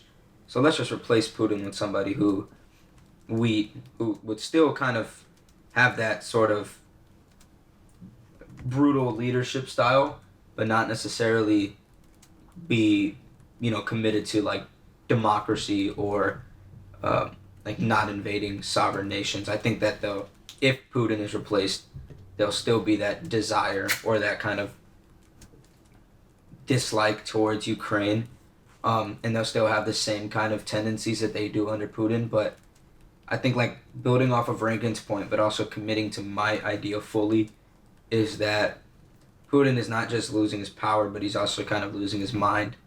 And so far, it's not working out with his invasion. Ukraine is surprisingly very strong so far. So if it's unsuccessful and he doesn't kind of go all in, I could see the scenario where he just kind of slowly just continues to fall out of favor, or is immediately just kind of like, his kind of sidekicks in the Kremlin turn against him. And then I guess even if let's say hypothetically goes on for another week or two, some kind of peace deal's reached where Ukraine gives us some minor concessions or whatever, minor Russian concessions, but any back and forth, basically a more or less demo with like some few concessions. What do you think the future of Russia would be going forward then? Do you think that they're going to be much more restrained in their actions? Do you think they're not going to attempt anything like that ever again? Do you think that they're going to let things sit for a few years, then get back at it? Do you think, let's say it ends more or less in slight Russian favor, what do you think is going to happen for Russia future going forward? So, like, if it ends in, like, Putin gets a lot of the things that he wants. Yeah, like, let's say he seizes some territory and Ukraine agrees to be neutral. Yeah, like, let's say, I don't know, he forced them to recognize the Donbass region and Luhansk, I think is the other one, the two regions. Donetsk and Luhansk. Yes, like, let's say he gets that. Donbass. Yes, like, let's say he gets that, and, I don't know, it's like some other minor concessions. Do you think that that's do you think that they're going to be deterred from doing any other aggressive action in the future? Or do you think that they're still going to make another shot at it in a few years or decade? No, they're going to go for it. Yeah, I would say so. If Russia is absolutely humiliated in the war, and like their forces are actually like crushed or they desert and they get pushed back, not saying they get invaded, but if the war really, really goes like worst case scenario for Russia, that could lead to some sort of regime change. Historically, it has. Like the Crimean War led to a lot of serious reforms to Tsarist Russia. The humiliation of World War I led to the Communist Revolution and dashed any hope for any sort of democratic Russia, which Russia was actually moving towards democracy, kind of, before World War I. Slowly but surely. Authoritarians don't like to give up power. I feel like if it ends in somewhat of a Russian victory, depends kind of on Putin. I think he would likely want to reform his army going forward. So it's like, okay, how do we keep our large army supplied in any sort of sustained campaign? I think it will be sort of a reality check for Russia and Putin going forward. And I think he'll definitely go back to more subtle ways of like influencing the world, like interfering in elections and sending his little green men to different parts of the world that he wants to control, and stuff like that. So yeah, I don't know about the rest of you. Okay, I'm a fan of like military history and strategy and warfare and whatnot. And so one thing that's been interesting is that it's gonna be really, I think, fascinating to see how warfare develops from this conflict, because this is the first time, at least in modern history, where we've had two fully modern armies go head to head and like on such a large scale like this. We've had some minor engagements, and then even like the coalition against Iraq, like Iraq was never going to win. That was very one-sided. Yeah, so it's not two comparable armies. Even these armies aren't very comparable, but it's the most even fighting I guess we've had in a while. But I think that it's going to show a lot about modern warfare, and I think that it might be interesting to see what lessons are learned from it. But what I'm possibly afraid of is that Russia learns firsthand a lot of experience from this, and they learn from their mistakes. And then in a future war, 10 years down the line, they're much more up to date with tactics and strategy than the West or NATO. And let's say they try and go after, I don't know, the Baltics or something, and they completely wipe NATO's armies because they learn from all these mistakes, and NATO's making... It's in the same sense in World War II, where the Allies were thinking, oh, it's going to be World War I. The Germans had already adapted tanks, mobile warfare, completely blitzed through them. And the Germans adapted much faster to modern warfare than the Allies did. And I'm afraid that I don't know if this will happen, but I could see a scenario in which Russia learns from their mistakes and comes back stronger in the future. I also enjoy military history and studying military strategy. And one thing that I have learned from it is the rules of warfare kind of remain the same throughout all of history. It's just that the way we fight is a little bit different. So, like, if you're going for a long, sustained campaign, you need some sort of very strong logistical system. The United States is very, very good at this, and the West is very, very good at this. I read a good op-ed, or not op-ed, but a good piece in the Wall Street Journal discussing this. And the Russian logistics system, this is part of the reason why they lost so bad in Afghanistan, is because they just could not keep their troops supplied because of the way they designed their logistics system. Also, a lot of Russian communication is very out of date, and a lot of they don't use a lot of sat-nav. They use a lot of your typical old compass and map, which the United States uses, except Russia's maps are actually very, very out of date of Ukraine. Their logistics system relies too heavily on trains, which is not very good when you're going to another country, because they can just destroy all their train tracks because it's their country. They can do what they want until you take it. Yeah. And so that is why that's probably the biggest reason why we've seen this convoy stop outside Kyiv. I think it also is a big wake-up call for Russia, where no matter, because they're even with all their problems, they're still, in terms of men, material, and technology, way ahead of Ukraine. But a committed, forceful, domestic opposition to your regime can be very, very potent. As the United States we learned that very hard in Afghanistan. Yeah. That it doesn't matter how far ahead you are technologically, if the resistance against you if they're committed to resisting against you, they will find a way to fuck you over. And they will find a way to just make it painful. And so I feel like Russia is about to go through some sort of lesson like that. Yeah, I could definitely see that, and I think, especially just like talking about modern tactics and warfares, I think that I don't know if this is going to be true or not, but at least from what I've seen, just like from videos and reports and whatnot, is that it seems that armored vehicles and tanks are not nearly as effective as we might have thought they were, especially nowadays that, for instance, the West is supplying Ukraine with javelins and stingers, and these missiles are able to take out a tank. Like, one guy hiding in a bush can take out, like, several Russian tanks. And so I think that it's going to be interesting because, I don't know, like, tanks used to be the centerpiece of modern armies, but now I don't know, they might become obsolete because you can just blow them up with drones and fighter jets and bombers and long-range missiles and stingers and all these, like, tank traps. And I don't know, like, it's going to be interesting to see how warfare develops from that, and if, like, tanks, armored vehicles stay relevant, and how relevant drones and air power are going to be and stuff like that. They're still going to be relevant because you still need to get troops everywhere, and it helps to have the extra firepower. However, they have significantly, especially with drones and like anti-tank weapons, they have been nerfed. Yeah, very hard, yes. Very hard. And it doesn't matter how good your tank is if you cannot fuel it, and it does not have ammunition, which Russia is learning the hard way. Yeah, I think that's definitely true. And one thing, though, because I saw it was I can't remember the guy, it was a military historian, he was giving a speech, and he was talking about how, at least with the U.S.'s military strategy, we've seemed to be always one war behind in our way of thinking, where we'll go into one war, so I can't remember, I think it was like we went into Iraq or something, and we thought it was going to be like Vietnam, and then after Iraq, we're like, okay, it wasn't like Vietnam, and then we went into Afghanistan, we're like, okay, it's going to be like Iraq, and it wasn't like Iraq, because then it was Afghanistan, and we go into somewhere else, we're like, okay, it's going to be like Afghanistan, and it's not like Afghanistan, so we're always... Our tactics always seem to be one war behind because we take the lessons from the previous war and we say, okay, so now we've got to do this. But then the next war is not anything like that. And so do you think that, I don't know, worst case scenario, U.S. and Russia go head to head, do you think that the U.S. is going to be, the U.S. and the West in general are going to be, like, prepared on a strategic or tactical level to fight Russia now that Russia seems to be learning firsthand all their problems? Do you think that the West... do you think the West is prepared to fight a full-scale war between two, like modern armies? Well, I feel like, in Russia's case, I feel like they're too brickhead to really see their mistakes. Fair enough. I think, because, like, they learned this in Afghanistan. How many times, it's like, it's SpongeBob, how many times do I have to teach you the same lesson, old man? Yeah. And so, I feel like, I don't know if Russia would definitely learn. The thing about the West, particularly the United States, like, yeah, we may be fighting, like, one war behind, but we actually change tactics, and we're pretty good at least compared to a lot of other militaries, changing it on the fly. It takes time, but yeah, we get there. We get there eventually. However, Russia is more of a hit your head against the wall until it works sort of military tradition. Because historically, Russia's military, like, they've had some high points. They've also had some very low points. More bodies than bullets. Yeah. Well, I mean, people overstate how much that was in World War II. However, that ended up being the case.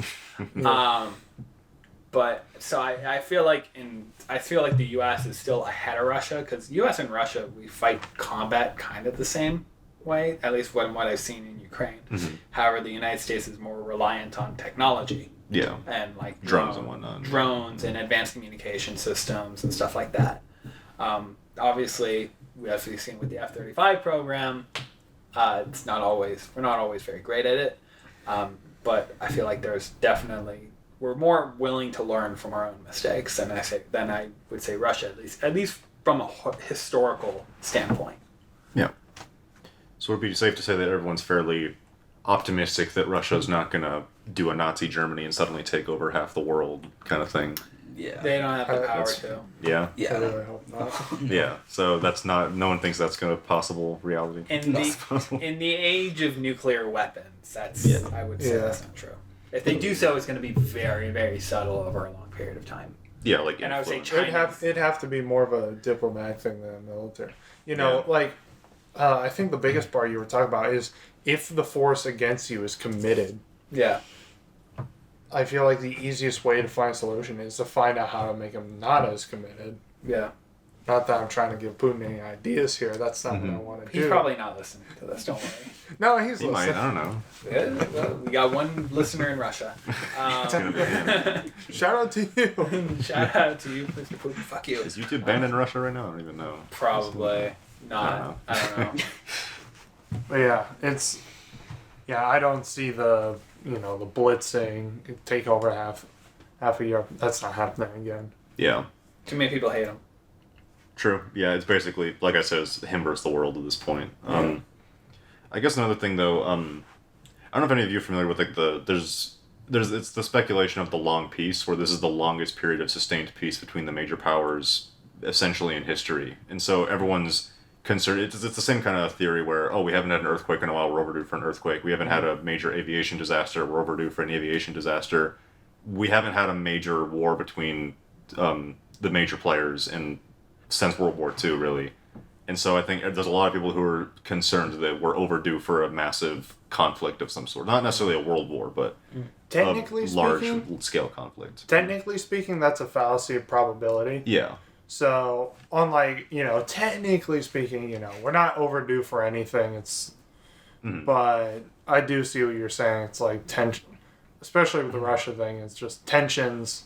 Yeah, it's more so superstition, but it's a thing I've heard pop up where people are like everyone thinks that everyone thought that like World War III was going to start with Iran, which I think was kind of stupid, but everyone thought that was going to be World War III, and so now everyone thinks this is going to be World War III. I think that everyone's almost prepared for the next big conflict, especially since we haven't had one, especially in our lifetimes. There hasn't been, we haven't had a major war really since maybe Vietnam, maybe since Korea. We haven't had like a serious land war with another major military, and so I don't know. I think that everyone's almost not like expecting a war, but they're almost paranoid that one's going to happen. Yeah. And so it is a fallacy to say, we haven't had one in a while, therefore it's going to happen. But I think there's a lot of that fear and paranoia that it could escalate. And I don't think it's not well founded, but I think that it's something that's on a lot of people's minds, is that every conflict could escalate into World War III, just with the way things are. I feel like, and we've been in situations like this where we've had relative peace before a major conflict. We saw this with like Rome and Carthage, Greece and Persia.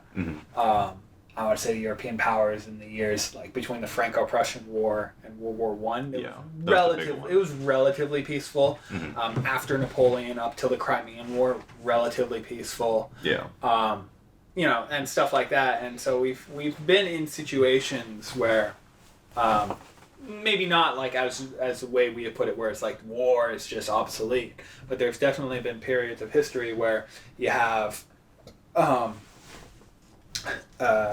like you have great powers and you have a great conflict, and then you have a relative period of peace in the years following that, and then you have another great conflict. So I feel like the lull, we've had wars since World War II, but nothing as big as World War II. Yeah. And I feel like we've kind of entered a period where we're not about to have a war greater than World War II. I feel like that was peak war. Unless we have World War III and everyone dies, in which case doesn't even matter. Yeah. Because everyone's dead. But I feel like we're entering a period where the world's going to be a lot more violent going forward. Yeah, do you think so? Because I've seen again, I don't have like something to just like reference right now, but I've seen graphs and studies that war's been on the decline, where like the number of conflicts and like casualties from conflicts has been steadily declining since World War II. And of course, there's exceptions, like you have the Korean War in Vietnam, but no, like you've had like some spikes here and there, but overall the trend, like for instance, in medieval Europe, there was like new wars every other day. Yeah. But nowadays, a new war is a very big deal, and if it is, it's usually between like some rebel factions in like a far off country, and it's not like major nation states going head to head. Yeah. And so, I guess, do you think that war is on the decline? Do you think it will not become, like, obsolete, but do you think that conflicts between nations are going to become virtually unheard of? Or do you think that it's still going to escalate and that we could have a major, not like necessarily a world war, but a major conflict every now and then kind of situation? Or do you think that wars become obsolete now that the global community is so united, and that any act of aggression on anyone's side usually gets universally condemned now? I don't have to be the only one who answers this. Yeah, but it's for everyone. I would agree with the latter more. Just given human nature, we've seen in the last several decades, well, especially the last decade, the decline of global democracy. And democratic nations have a habit of being more peaceful than autocratic ones. Mhm. And I feel like as the world moves towards more autocracy, we probably won't see a situation where like China and the U.S. go head to head in like some sort of conventional conflict. Mhm. However, you'll probably see more of like Pakistan, India could flare up in the near future. Mhm. Maybe not escalate to like a nuclear war. Yeah. I would put nuclear war generally is very unlikely because most people are sane enough to realize that it's kind of a lose-lose situation. And I use that just India, Pakistan, just as an example. It could happen anywhere. Yeah. In countries where I don't know much of the history about, and I don't know there could be a conflict brewing. Yeah, I would agree. Any other thoughts on before? I guess I was going to ask something else, but I was thinking, before, the Russia-Ukraine thing was on everybody's minds, it was Israel and Palestine. yeah. I don't know nearly enough to get too into that. We've heard people talk for hours about it, and I'm still not knowing a single, nothing. Like, I listened to this conversation for like 2 hours. It was nothing I got nothing out of it. Yeah. Nice. But in the idea of democracy versus autocracy, do you think that conflict plays into this narrative you were talking about, Rankin? I feel like it does. I feel like there's a very strong correlation. Well, I mean, and I feel like there's a lot of evidence to support it. I'm not saying like this is the truth, but there's a lot of evidence to support that the more democratic a country is, the less likely it is to lash out on its neighbors. Obviously, there are exceptions to this rule. The U.S. invading Iraq, that being the first one that comes to mind.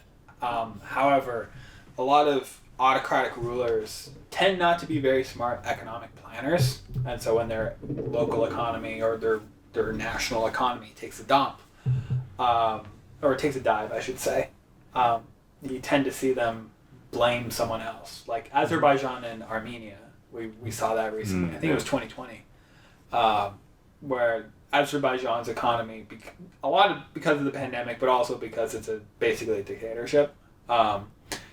Their economy took a nosedive, and so they decided to take it out on Armenia, basically. No one really cared about it because the U.S. was heading into the 2020 election. We were all talking about that. Turkey was supporting Azerbaijan as a fellow Muslim country. I think Russia also sided with Azerbaijan, and then Armenia, basically they were totally outmatched. And so Azerbaijan took a province in Armenia that was like 99% Armenian, but they claimed it as Azerbaijani. And historically it had belonged to Armenia. But so I feel like we're kind of starting to see more of that. And obviously it's not insignificant, but it's a very localized war. And it didn't really spill over into some greater conflict. However, I feel like conflicts, like we're seeing conflict in Ethiopia right now, they're in the middle of a bloody civil war. I feel like going forward, it's going forward in the sense that we're returning to the historical norm where nations fight one another and different groups of people from different nations. Like, we're very conflict prone as humans. So I feel like that's going to be going forward. That's going to be happening a lot more going forward. Yeah, seems to make sense to me. Going off your idea of democracy is not lashing out, and like you were saying, there's other examples. Because I'm trying to think of one. Can you think of any examples where a democracy has attacked another democracy in modern history? Can't think of one. In like an overt way, because there's been a lot of like covert stuff going on. Yeah. Like, we were talking about bits of Latin America, South America. Like, there was no except for Cuba, I guess. But talk about there were no overt acts against any of these countries. We weren't firing missiles, but CIA, covert. you do a little of that covert, do some digging. You'll just find so much nasty stuff about what we were doing there. So I guess democracies, they don't like to be overt; they like to be covert. They don't like the publicity of bloodshed, because it doesn't look good. I think the reason why democracy is more, conflict avoidant and, more focused on the economy is because of the say, not necessarily the individual, but, the citizens. The say that citizens have in who gets office, who doesn't get office, influences the way, we act in foreign affairs. Because if our economy takes a nosedive, people just vote them out. We were talking about this earlier. I mentioned this earlier. Yeah, how, failure will, slight failure in some sense. Or you don't even have to fail. It's just that if the next guy says he'll do it better, maybe that's enough for people and you'll get thrown out anyways. So you have to be a lot more careful as a democracy not to show failure. Mm-hmm. Mm. Or at least that's the way I feel about it. But, yeah. I think that's a good place for it. Well, I'll just say this one thing.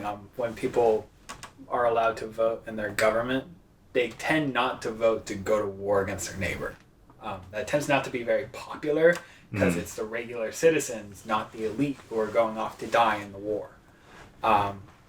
That doesn't happen to always be the case, because after Japan attacked us, it was like, all right, gloves are off, let's go kind of situation. Yeah. But other than stuff like that, democracies tend to be resistant towards fighting one another. I mean, there's plenty of examples, like Poland and Lithuania had a war in the 1920s after the collapse of the German and Russian empires. And technically World War I could be considered that, although the Central Powers were pretty autocratic. Yeah. But they had some democratic elements, so they were democracies in a way. But yeah, no, it's very interesting.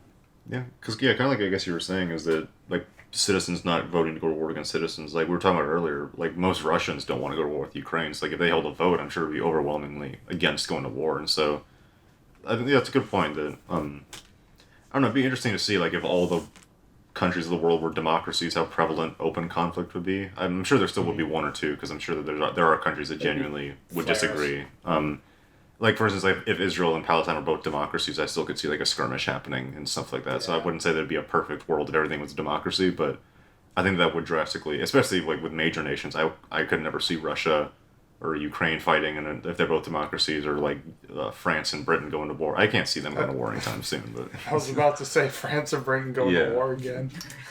Not again, but old habits die hard. Maybe it can start up again. Yeah, we'll bring back that trend. But I guess, one last thing I wanted to ask, and then if you guys have anything else you can talk about it, but one last thing to ask is that, do you think there's much the average person like us can do about the Ukraine-Russia conflict? Do we really have a say or an input aside? Because people like to post things on social media or go, protest and be like, oh, no war, but doesn't do anything. Yeah, us protesting against the war is not really going to do much. Do you think there's anything we can do as individuals? Or? I mean, as I think Reagan put it, perfectly, it's Putin's war. Mm-hmm. Me with my cardboard sign holding up saying, Putin, please stop. He doesn't give a shit. Yeah. He doesn't give a shit about what any American has said other than Biden.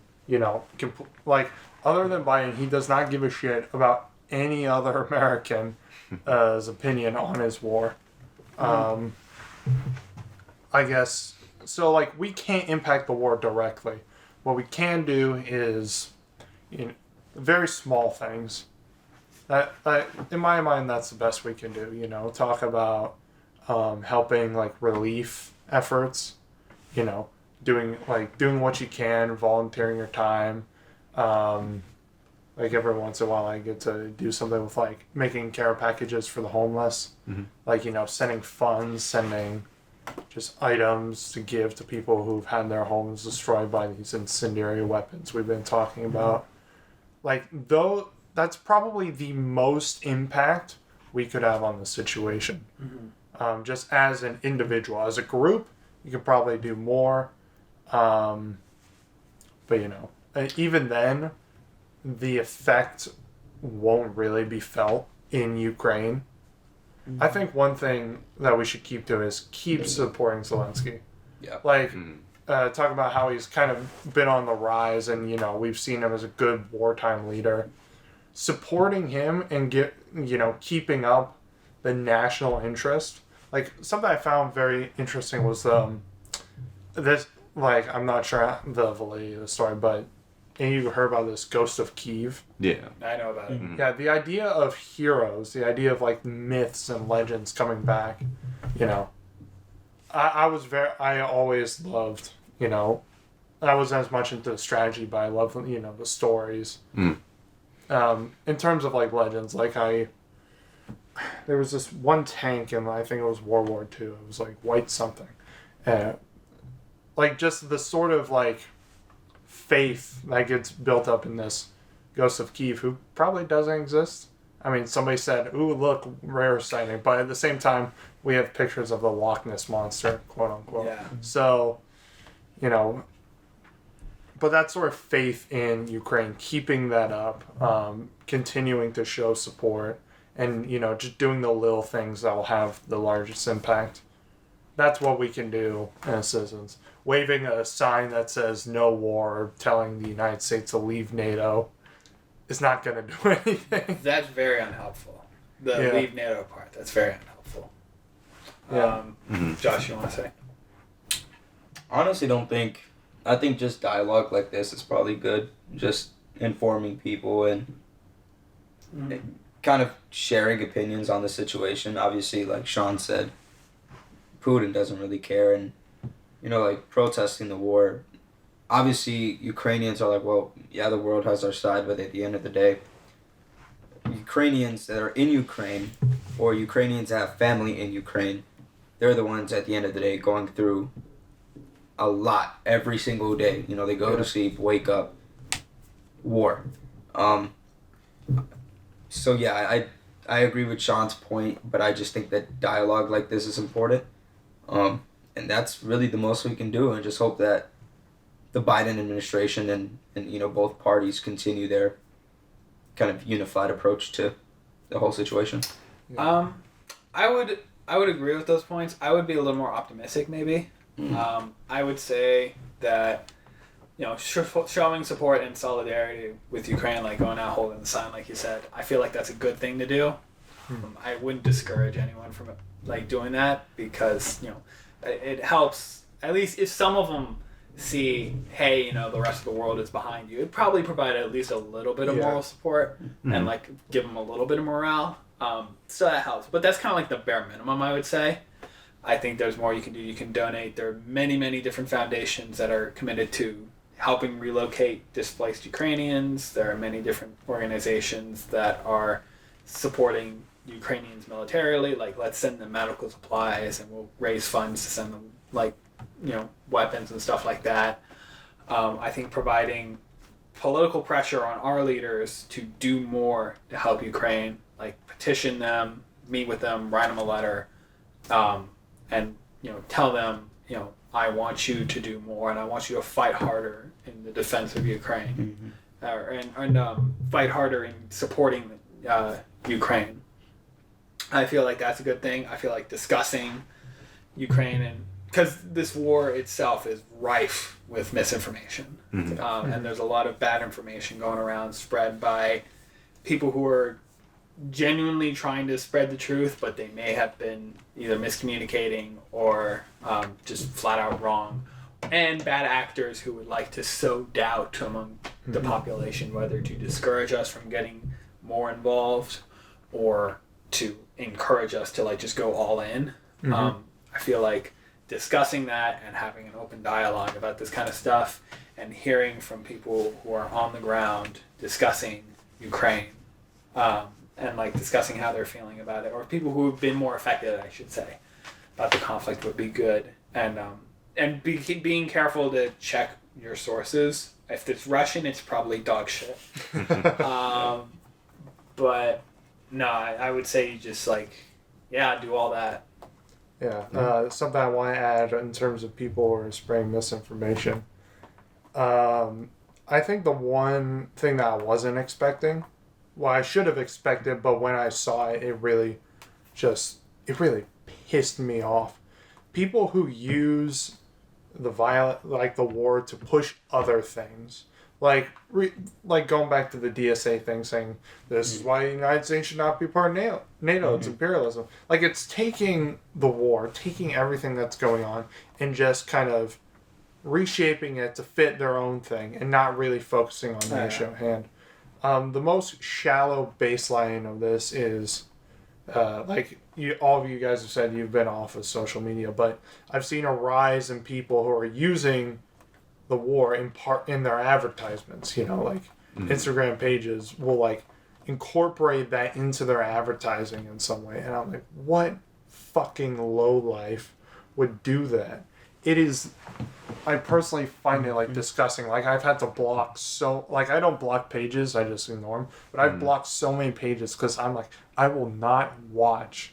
You see this war and think, oh, relevant info, good for my advertising. What a fucking shitty thing to do.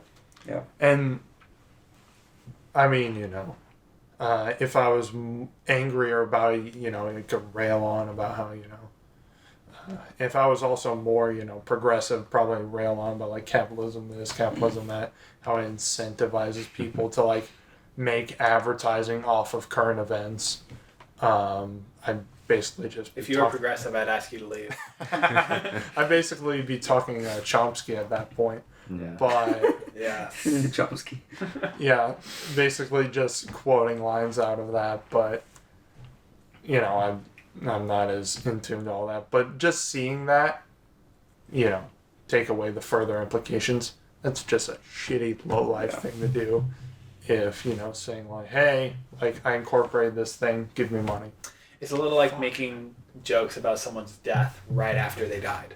Yeah. It's like it's not the same as that, but it's like you couldn't wait a little bit. Like, I'm guilty of that. I'm not gonna lie. I've learned from my mistakes, but I'm guilty of that. There's like a waiting period, and then it's okay. Yeah, there's like a realization of like, this is a serious thing. You gotta consider it for what it is. Yeah. And with time, eventually everything gets incorporated into something else. Every single bloody conflict has eventually been molded to fit somebody's opinion or somebody's thing. But they're just some narrative. But you just have to take time to realize what's going on before, immediate. Like when you were talking about the people who incorporated like Trump, like, Trump will stop this. Fuck Biden. It's like, you're not like Rankin was saying, like, it's not aligned with reality. Yeah. You were not recognizing the situation at hand. You were literally just saying, oh, look, this fits my narrative. Yeah. You're not saying like, oh, there's a bloody conflict going on. It's like, oh, look, bad thing happened. Biden bad. Yeah. To me, that's like saying like, oh, Trump was president, Putin didn't do anything to Ukraine. It's like, you may be accurate, but that's also and like, if Trump were reelected, this would not happen. But that's also like saying, I've been drunk driving for a long time and I haven't had a car accident. So assuming that I continue to drink and drive, I'm not going to have a car accident because I didn't have one before. It's like, that's really not the gamble that you should be taking. And that, just because it didn't happen before, doesn't mean it can't happen. You're falling into like logical fallacies. Yeah. Again, like you mentioned before. I don't know. Looking back at it. It's kind of interesting. I don't know if anybody else did this, and I'm probably looking more into it than it should be. But looking back at Trump's impeachment, withholding military aid from Ukraine, that just if the conspiracy theorist would probably immediately make that connection, and maybe there's something there. But in my mind, it just has a different taste to it. That like this Russia-Ukraine thing, like. Even though the overt conflicts are happening, more recently, like, there's always been tension there. So. I actually know a little bit about that. Apparently, the aid itself had been withheld months before Trump made the full call because they were concerned about corruption, which Ukraine does. The society has they have a lot of problems with corruption. It's kind of let's say it's a gift from the Soviet Union. But so that's why the aid was withheld, and then it was like they approved it anyways, pretty shortly after the call. That is something I like. It feels like a lot of the stuff that we really got up in arms about Trump You know, it was the fact that he was just a fucking idiot and explained things. Like, the idea that the aid had nothing to, you know, Trump didn't withhold the aid, it was withheld for other reasons, but he made it sound like it was for this reason. Yeah. I felt like that, like, I can't think of any examples right now, but I remember just seeing that happen again and again where the situation was never really as bad as it seemed. You know, there was different context. You know, Trump wasn't even involved in this part of policy, but he would just go in and come up with the dumbest fucking, like, angle to take it. And that, you know, everybody would get up in arms about it. It's almost like he never held political office before. Shocker. And it's almost like You don't say. he became president, but he's not a very good politician in like the traditional sense. He's good at what he did, but you know, It wasn't being but a what politician. he did was not good politics. Yeah.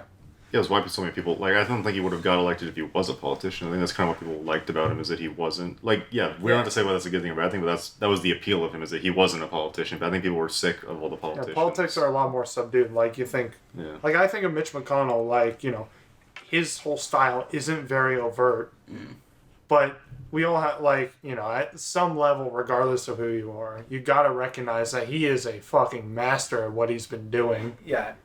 And it's been very subtle, because you never read a Mitch McConnell statement overtly saying, like, this is bad, we need to get rid of it. It's very laid back. He'll post something, like, it just... Well, that's also the perk of being a senator. Yeah, you don't have... Yeah. You're not as... Like, he is as in the spotlight as, like, any senator, and he's doing more than most, you know, because he was majority leader for a while. Like, he does the most, but, like...